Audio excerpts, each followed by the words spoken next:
I think I'll get us started now. So this is Ed Crow. I have a minute after 1, so we'll get going. I'm sure we'll get a few people that come on in a few minutes. But so this is Ed Crow. Thanks for joining me today. We're going to talk today about understanding Medicare Advantage commission payments. Before we get started, though, a couple quick things. We do these webinars every Wednesday and Thursday at 1 o'clock, usually on Medicare topics or insurance topics. I mean, I'd say the majority of them are Medicare, but we do send email notices out every week for our Wednesday and Thursday webinars. They're always at 1 o'clock. And if for future reference, if anybody has any suggestions about a topic that you would like us to go over, please feel free to let us know. I throw that out there a lot, but people usually don't suggest any, but I'm open to suggestions for future topics. So as we go through today, if you have any questions, you can send the questions into the question section on the webinar. I will answer them at the end for you. Also, if you want to watch a future webinar when we send these notices out, if there's one that's of interest to you, but you can't make it at that time, all you need to do is register. And once you register, you'll get the recording, whether you attend or not. So having said that, I think I'll get us started here. Like I said, we're going to talk about 2022 Medicare Advantage commissions and how they're paid. That can be a little bit of a tricky topic. So we'll talk about the amounts, which most of you probably know, but we'll just touch on that briefly. Then we'll talk about the trickier thing, the initial rate versus the true-up versus the prorata versus, I didn't put it on there, but versus getting a renewal payment only and how that works. Talk about renewal fair market value, how renewals start paying on cases that stay on the books. And then we'll just briefly touch on Medicare supplement compensation, which tends to be a little more all over the board depending on the company and the state, but we'll just generally go over it and talk about it a little bit. Okay, so most of you are probably familiar with this, but I just wanted to throw it up there. As you know, CMS sets the max compensation for an individual. Certainly there are higher amounts paid than this for a GA, an MGA, or an SGA level contract. But as far as an individual on a street contract, these are the levels. So most of the states get lumped into the national bracket. And as you can see, that's 573 and 287. Then you have Connecticut, PA, and DC get their own bucket, and that's higher every year. California and New Jersey is the highest. So the initial there is 715 with a 358 renewal. And Puerto Rico and U.S. Virgin Islands, which is a great place to do business when there's product available. Sometimes that's a little sketchy as far as what's available for Advantage plans. The comps are lower, but there's not a lot done there. But anyway, I wanted to put that out there. But those are the levels. They're public. You can see them. They're announced by Medicare because Medicare sets the max that can be made. And like I said, people certainly can make more than this if they're at a GA, MGA, or SGA level for an agency because you get the overrides on top of these amounts. If you have questions about that or want to build an agency, that's something we really enjoy doing. I like working with agencies to help them grow and can certainly talk to you about, how somebody can be a GA, MGA, SGA level and how much comes with overrides over the top of that. So, but anyway, there's the street level. You can always just Google. If you forget these, just Google Medicare Advantage Commissions 2022. And there's a million organizations that have it posted, including Crow & Associates, so easy to find. We tend to forget, but it's an afterthought sometimes for people, but same thing as Advantage. PDPs also are set by CMS every year, so there's the 2022 levels, so a new PDP is 87. Renewal is 44, and it's the same rules that we're going to talk about. We're going to focus on, when you get a full payment initial and true up versus renewal versus prorated. PDPs follow the exact same rules we're going to talk about, but those are the levels for PDP plans. And whenever I say CMS max for Advantage or CMS max for PDP, that's the most the carriers can pay an individual agent under, who's not at an agency level. Certainly there are a few out there that pay less, not many, but there are some that pay a little under the CMS max, but almost all of them at this point are at the maximum. Just something to keep in mind before we get into the details of how much money you receive and why. is people tend to forget this, but during AEP, the carriers are not allowed on Advantage plans and Part Ds, they're not allowed to pay the commission during the AEP. So if from October 15th to December 7th, you're writing cases, a carrier that usually pays in like 2 weeks, like for example, United Healthcare doesn't care, when the effective date is, you submit the app, you get paid in a couple weeks. They can't do that during AEP. So during AEP, any January 1 effective business you write is not going to pay out until January.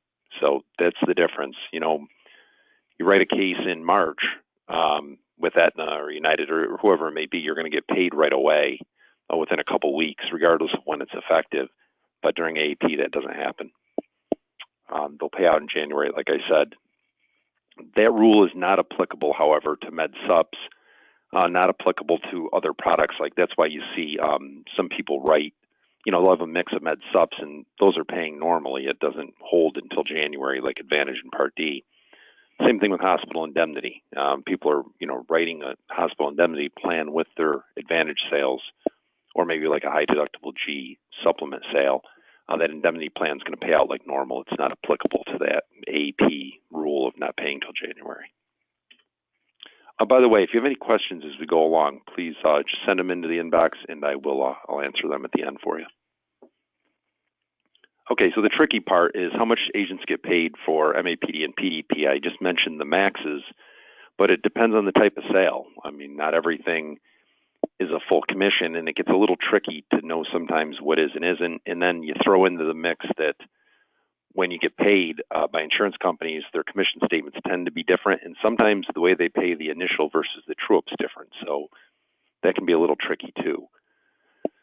But keeping it simple, if somebody is turning 65, so they're turning 65, they're just going on Medicare, or maybe somebody's coming off a group plan and they're new to Medicare, or for example, if you have somebody who has a supplement only, no drug plan, but they're just on a med sup, and you move them to an Advantage plan, you're going to get the full initial payment, the full true up, and there will be no prorata on that. So it won't be prorated. So you'll get the initial, the true up, and that will be the full commission. So I get that question sometimes, hey Ed, I only got paid, $300 and some bucks. Well, you got to wait for the true up to come with the second half of the payment. They don't pay them at the same time. The initial comes first. It depends on the company. Some of them will pay that true up right away or pretty quickly. Some will take longer. I mean, you talk a difference between a true up might come, the second half to make you whole on the commission. That true up might come 2 weeks later, or with some companies it comes a month later. So it depends on the carrier.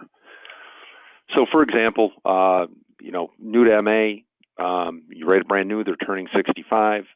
You're going to get a payment of $646 in total, but it's going to be paid in 2 installments. And you'll be made whole on the second payment. And most companies do half on the initial, half on the true up. Some don't, however. Some companies will pay the initial prorated. I'll talk about prorata in a minute, but they'll pay the initial prorated. So maybe if you write a case in June, instead of getting an initial payment that's half of the whole premium, you'll get half of a half. And you'll say, well, what's going on with this? Well, what they'll do then is on the true up payment, they'll give you the whole commission. So it'll look funny. It'll be half a payment, half of a half on the first one, but then you'll get a much larger payment on the true up. So it can be a little tricky. But in general, new to Medicare because they're turning 65, new to Medicare because they came off a group plan, or if they had a sup only. Not if they have a drug plan, but if they have sup only and you write them in Advantage, you're going to get that full payment. Through both payments, it'll be the full CMS max, and there'll be no prorata on that. Then you have unlike plan changes. So somebody going from Medicare Advantage to a PDP, or somebody who has, let's say, a supplement and a PDP, and they go to a Medicare Advantage. So in other words, I think it's best to use that scenario. You rate somebody, they're on a supplement, you rate them a Medicare Advantage for the first time, and you think, well, I'm going to get the full payment. You're not always going to. If they are on a supplement and a drug plan, and you write them a Medicare Advantage, it's going to be a little different. If they're on a supplement only and you write them an Advantage, you will get the full payment. But we'll use a scenario of you find somebody on a supplement and a drug plan, and you write them a Medicare Advantage plan, they're going to get the full commission. You're going to get the full commission, rather. But that, believe it or not, will be subject to prorata. So because that Part D drug plan was there when you wrote them, it's new to Advantage, but they had a Part D, you're going to be prorated on that sale. So it's a little tricky. It's a full commission, but prorated. So an example, I like to use examples. You get somebody who's on a supplement and drug plan, you write them an MAPD for the first time, and you're thinking, well, I'm going to get the full commission. And this was a July 1 case. You're actually not. I mean, they're paying you the full commission, but it's going to be prorated. So when they prorate the Medicare Advantage commission or a PDP commission, the way it works is they pay you for the number of months that the person will be on the plan for the year. So you wrote that person for July 1, you're going to get a full commission, but they're going to prorate it because they're only going to be on the plan for half a year. So instead of getting the 646, you're only going to get 323 because it's subject to prorata in that case. It's all proportional. You know, if you write somebody for a April 1, you're going to get 9/12 of the commission because it's going to be prorated. If you write them for 9/1, you're only getting 3/12 because it's going to be prorated. The next one is same plan changes. That means somebody from a PDP to a PDP, or more normally what we're used to seeing is you meet somebody who has a Medicare Advantage plan, you switch them from one Advantage to another. That's a like plan change. And like plan change subjects you to the worst of both things. It's going to be a renewal payment only, so you're only getting half of the max commission because it's Advantage to Advantage. And on top of that, it's going to be subject to the prorata. So let's do another example. The renewal rate's half of the initial rate. So obviously, you know what the full commission is, but you know what the renewal rate is. Because this was Advantage to Advantage, that's what you're getting. So, for example, in Connecticut, that'd be 323. But it's also going to be prorated. So let's say I wrote somebody for an April 1. I moved them from one Advantage to another. I'm only getting a half payment because it wasn't new to Advantage. And it's going to be prorated. So I'm only getting 75% of that commission because they're only going to be on the books for 9 out of the 12 months of the year. The good news with all of this, and I'll mention it later, is no matter what you do with this, the renewals always start January 1st now with Advantage plans. So, you know, even though you're getting prorated on some of these, at least January 1, that renewal will start. And if you think about this scenario for a minute, let's say you write somebody brand new to Medicare, so you're getting the full payment, and you write them for a December 1st, let's say. Well, you're going to get because they're brand new to Medicare. So new to Medicare, new to Advantage. You're going to get the full payment. You'll get the initial and the true up. There will be no prorata because they were brand new. And the renewal is going to start January 1st. So in that scenario, you're almost getting paid twice in a way. But certainly, if you're switching somebody from one Advantage to another, for December 1st using a special election, you're getting a renewal payment only, and you're only getting 1/12 of the commission, but at least your renewal will start in January. Hopefully that makes sense. If you have questions, again, just send them in. I'll answer them at the end here. So then we have fair market value renewals. So it used to be when I got in the business, if I wrote an Advantage plan, I've been in the business a while, but if I wrote an Advantage plan, and then every year, you know, CMS announces what the new commission is, and if they announced, you know, that the CMS max commission went up, well, when I'd look at my commission statement, I'd notice that the ones I wrote a few years ago, I was getting paid less for them because I was still being paid what the max commission was a couple years ago when I wrote it. So almost all of the companies have changed that now, and what they do is they take your existing business and they adjust that up because it's gone up every year for the last 6 years or 7. They adjust that up to the CMS max. So you've seen your renewals actually increase. You wrote a case 8 years ago, or 6 years ago, let's say, and you know the max was a lot less back then. But now, if you look at your renewal, you'll notice they're pushing that renewal amount up to the CMS max. That's certainly not something they have to do, but just about all of them do it now. But you'll notice with a couple companies, they only started doing that maybe say 3 or 4 years ago. The cases you wrote before that, you might notice your renewal is less And that's why, because they said, okay, as of this year, we're going to start just increasing everybody's renewals to the CMS max, but the plans that didn't make that cutoff, you're still getting the old renewal amount. So just about all of the companies match it now. There are still a few out there that don't increase the renewals every year, but not many. Okay, talk about Medicare supplements for a minute. Obviously, they're not CMS regulated. Advantage and Part D are, Med Subs are not. So you'll see a lot more variability in a Med Sub commission than you will on a Medicare Advantage or PDP. And for those who are in guaranteed issue states, so guaranteed issue states is like, there's 4 of them, Connecticut, New York, Massachusetts, and Maine. In guaranteed issue, all-time guaranteed issue states, we're used to seeing flat dollar amounts for supplement sales. It's not the case in the underwritten states. So in the underwritten states, it's a percentage of commission. And it varies. It depends a lot on the carrier, and it goes anywhere from 14 to, let's say, 27%. If you're in Michigan, I'm glad I mentioned it. If you're in a state like Michigan, it's higher than that.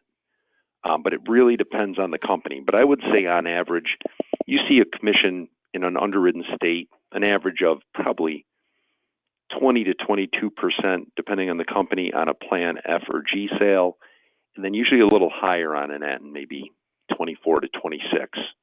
And then again, a couple states, one example is Michigan, they tend to be higher. And the commission percentage in the underwritten states is usually higher on N versus F and G. Obviously, they do that because N has a lower premium. Some plans pay a 9-month advance.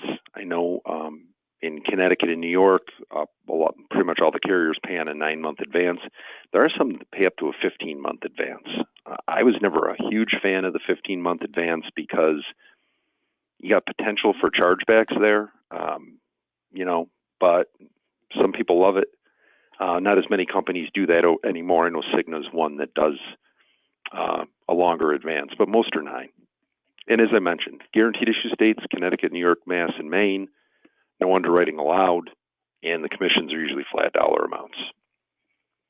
Most of the companies, as far as longevity of the commission, they pay commissions, at the amount we mentioned, but a lot of them then will have the commissions go down after year 6 or 7. It used to be in a lot of states they had commissions just end after year 6 or 7. Now a lot of them will still pay, but they'll have a reduced amount they pay years 7 through 10, for example, and then even less years 10 through, say, lifetime or 10 through 15. But again, it depends in underwritten states on the company. Just keep in mind when you're talking supplements, again, sometimes we have somebody in an underwritten state where, there can be underwriting outside of guaranteed issue periods where they're used to that, and then they go write something in a guaranteed issue state, and there's never any underwriting allowed at all, and vice versa. We certainly get a lot of people in Connecticut or New York who say, hey, I want to write know somebody in North Carolina who has a supplement, they're paying too much for it. I want to give them a different supplement, and you got to remind them that there's underwriting in that scenario. I know there isn't here, but there is there. What bullet do I have here? Oh, non-GA states pay comp for... Oh, I see. Okay. So I forgot for a minute what I was referring to with my bullet. Sorry about that. In guaranteed issue states, basically, if somebody's 65 or older and you write them, it's always guaranteed issue and it's always commissionable. So if you switch them from ARP to Anthem or vice versa, you're going to get paid. Well, in underwritten states, those of you on here in underwritten states might know, you're not always paid for everything. So, if somebody's turning 65 or they're new to Medicare, that's guaranteed issue and you're going to get paid. If somebody is just switching from one supplement to another and they're going to go through underwriting and they can pass underwriting, you're going to get paid. But there are some scenarios when you don't. An example of that is somebody moves. They move from one state to another, so you use that GI, that guaranteed issue, because they're moving.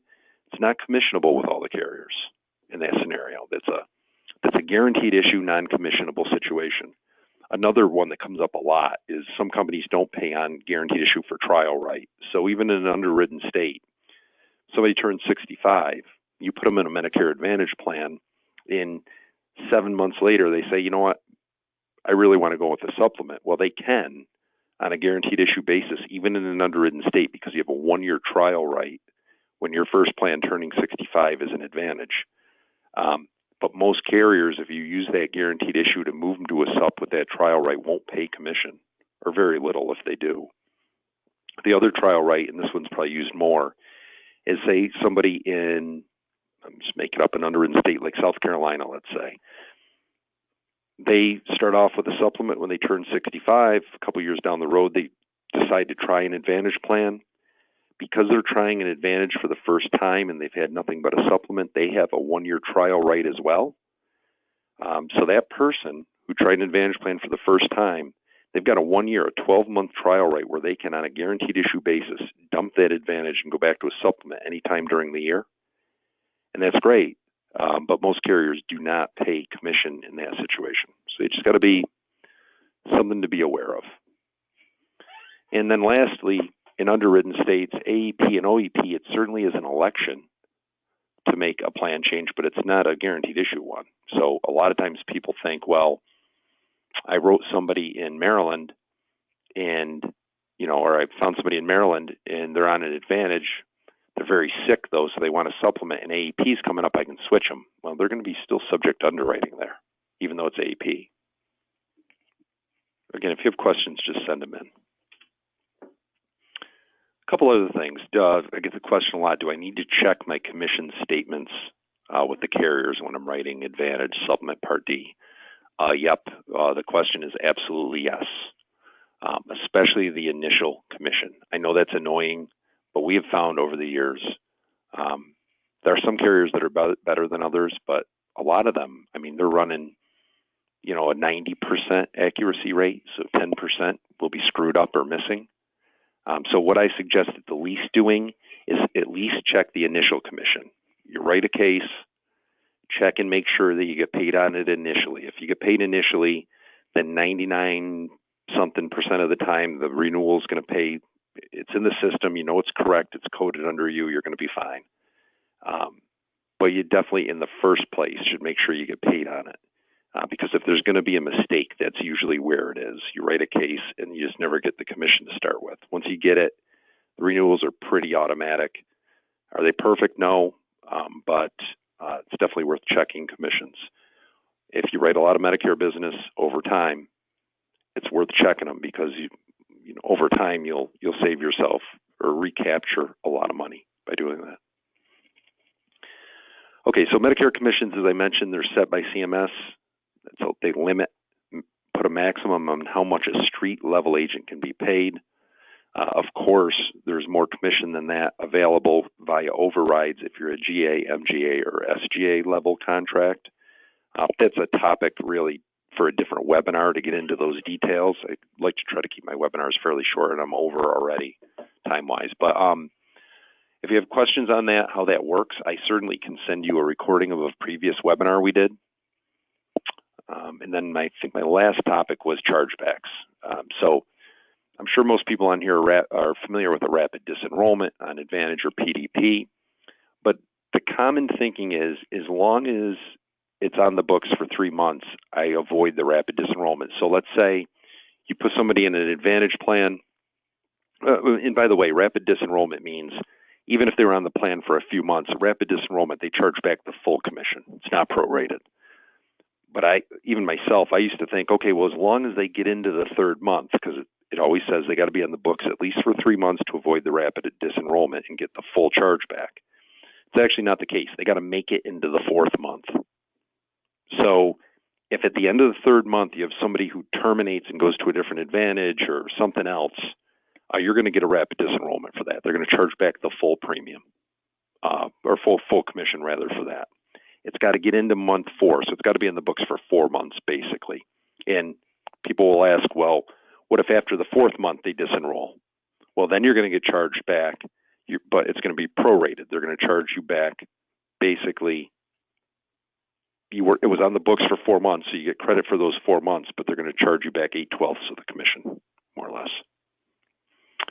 And there is not a rapid enrollment when the agent initiates the change. I'll give you an example. You write somebody for a November 1, they're new to Medicare. They're going to get drug help or state help or QMB or Medicaid. They don't have it yet, so you just put them in a regular Advantage plan.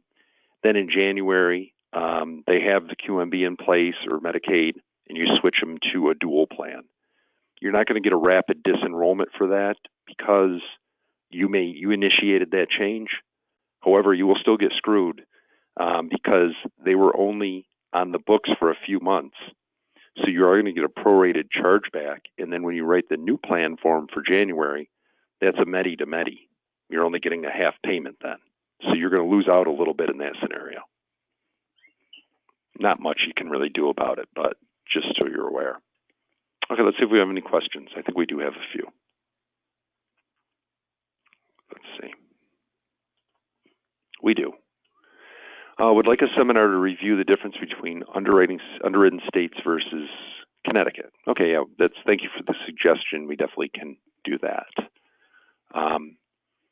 Is there a way of changing someone from an MAPD to a supplement if one has medical conditions in a state such as New Jersey or South Carolina?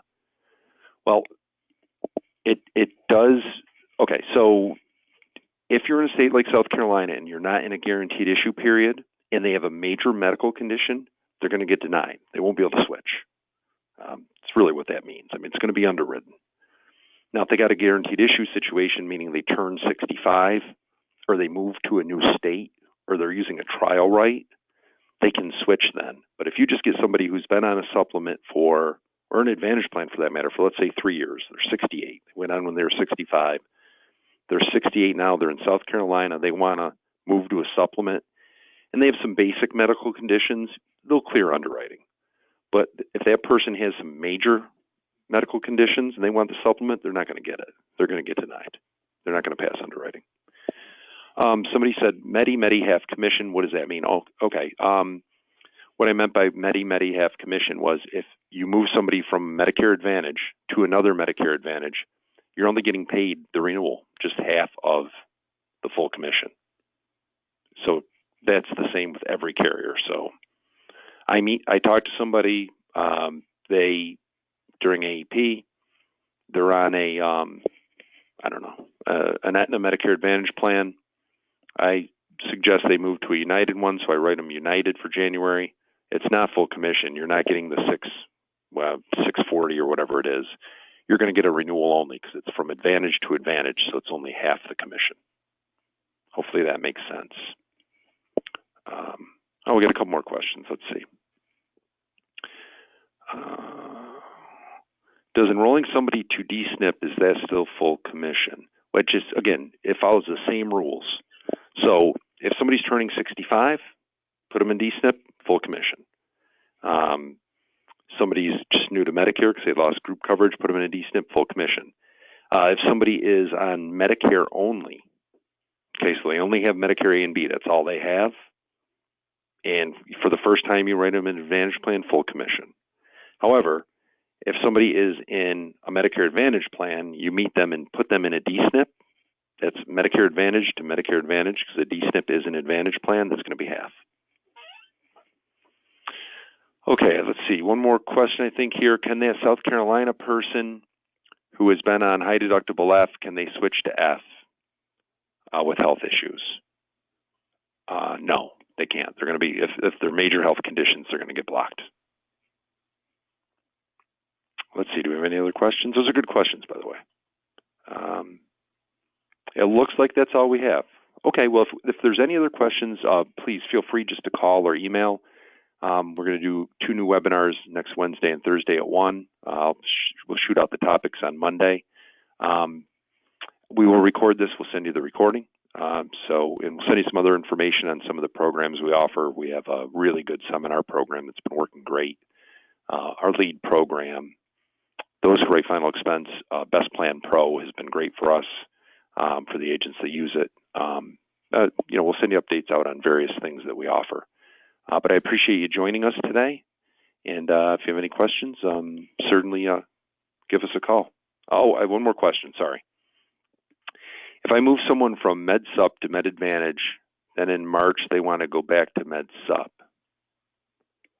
Okay, so if you move somebody from MedSup to Med Advantage, and then March they want to go back to Med Sup. Well, Medicare supplements aren't subject to all these silly rules. So whatever the Med Sup commission is, that's what you're going to get. It's not going to be subject to the pro rata and the half payment and stuff. It's whatever the sub pays for commission. Hopefully that answered your question. I think that's what you were asking me. Okay, well, okay, oh, I see. What about, so, all right, let me do this once more. If someone moved from Med Sup to Med Advantage, I'm assuming in January, then in March they want to go back to Med Sup, will I lose all the commission? Yes. Yes, you will, because they were only enrolled in it for 3 months, January, February, and March. They didn't make it into April, the 4th month. So that's going to be considered a rapid disenrollment, and you're going to lose it all. And one caveat to that, you'll lose it all unless technically if you initiated that change and included a Part D, then you probably shouldn't get rapid disenrollment for that because you initiated that change. But best case scenario, you're going to lose all the commission except for 3 months worth. Okay, I think that's it. Well, listen, I really appreciate everybody joining me today. I hope this was helpful. If you have any questions, please feel free to give us a call, and I would be happy to discuss anything needed with anybody. Hope everybody has a great day, and I'll hopefully see you in a future webinar soon. Thank you.